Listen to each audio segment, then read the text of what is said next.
Yo, V's me back with another video as you see about them the title. It's another Jasmine Crockett, man. There's a lot going on nowadays. It's a lot that we got to catch up on. I've been working a lot, so not on YouTube, but at my actual job. So haven't been on YouTube like that, but I have been paying attention, and there's been a lot going on in America and other countries because of Donald Trump. I'm not gonna lie to y'all. So let's get right into the video. Make sure y'all like, comment, subscribe. Let's go.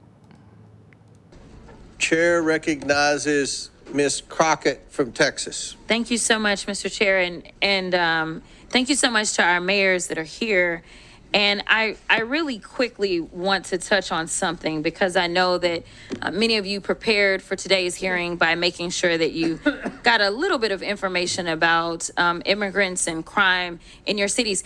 Let me ask each of the mayors, just yes or no. Have any of you been made aware of any immigrant that has had 34 felony convictions that has still been able to roam around in your cities? Anyone? No, ma'am. 34 felony convictions. No, Congresswoman. From the immigrants. Anybody? I'm not aware.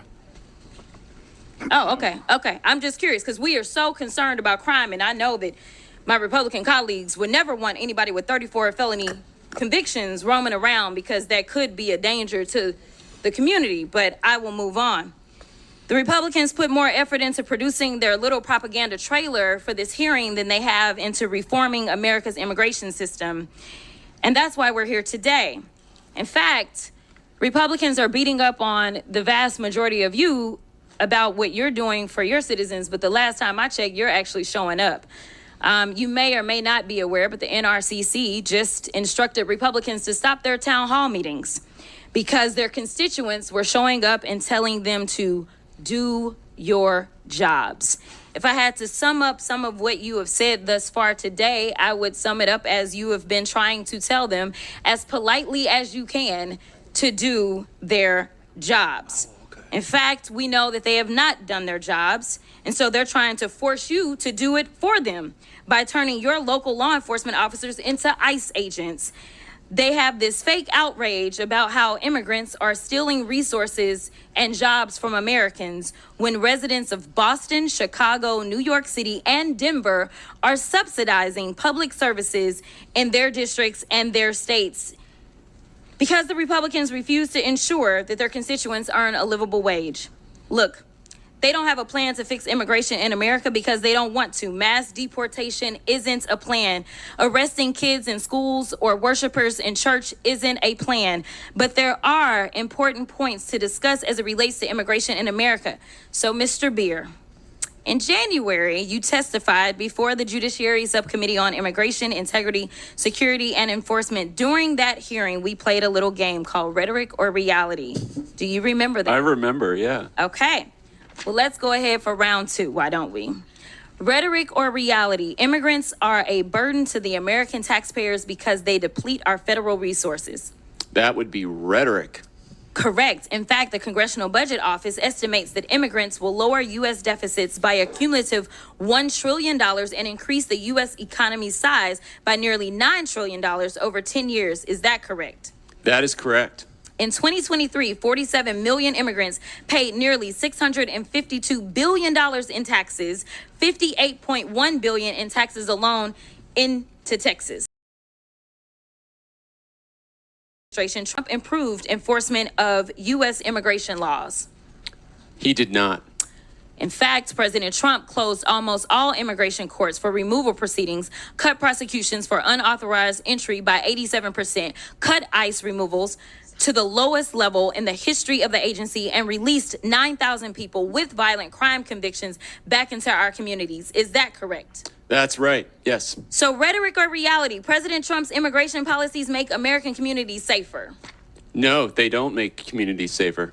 In fact, nearly 100,000 unauthorized immigrants have obtained legal status through their cooperation with law enforcement. And local law enforcement agencies have more than 300,000 pending requests for immigrants seeking legal status based upon their cooperation with law enforcement, according to the Department of Homeland Security. Is that correct? That's right. Immigrants work with law enforcement to stop and solve crimes. Thank you. That was one of my rhetoric or reality questions. Sorry. The question was immigrants without legal status can help stop crime. That's correct. Yes, right? that's All correct. right. And Mr. Beer, isn't it true that Republicans are threatening to illegally strip cities of law enforcement grants intended for local policing and public safety if they don't go along with Trump's immigration agenda? That's right. They want to redistribute the fiscal burden onto the Democratic cities and away from the Republican ones. Which brings me to my next point. Mayor Adams, do you believe that President Trump is weaponizing the Department of Justice against local governments like New York City? As I stated publicly,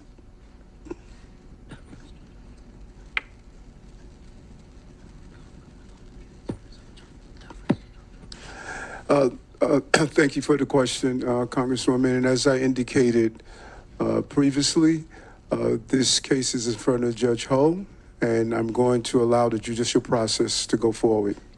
Well, let me ask it a different way. There was a quote from Mr. Well, he had to get advice. So can I just get a... What's that? He was getting advice. So can I get a little bit of time? I didn't interrupt while he was getting advice. Time because they were advising us. Go ahead. Okay, this is the last one. There was a quote from Mr. Homan, I believe, where he said he will be in your office and up your butt if there was a problem with whatever agreement. We don't know what it was. My question to you, I know you've been asked about it a couple of times today, is was he lying when he said that you made an agreement that would cause him to be up your butt if you failed to uphold your end of it? And gentlelady's time's expired, but if the mayor wants to answer it, he can. Congresswoman, I answered that question, and it appears as though we're asking the same questions over and over and over again. My comments are not going to change. No quid pro quo, no agreement. I did nothing wrong. Chair. There you have Ms. Jasmine Crockett. She do not be playing. As y'all can see, very professional. She speaks her thoughts every time. To Adam sounds like Trump. Yeah, she don't be playing, man. I wish she could become our president, bro. She'll make this country way better than what it is. I swear, bro. Because it doesn't make sense how it doesn't make sense what's going on in this country right now. Like, I don't know if y'all seen, but Canada's trying to put tariffs on the U.S. I'm gonna do a video on that, but it's getting crazy out here, y'all. It's getting crazy out here, y'all. Yeah. If you like the video, subscribe to the channel for more content. It's been around Jasmine Crockett a lot, but yeah, make sure you subscribe for more content. And yeah, y'all, I gotta get up out of here. I got more videos to do, so make sure y'all like, comment, and subscribe, and hit that notification bell to get notified when I upload, y'all. Peace and love, baby.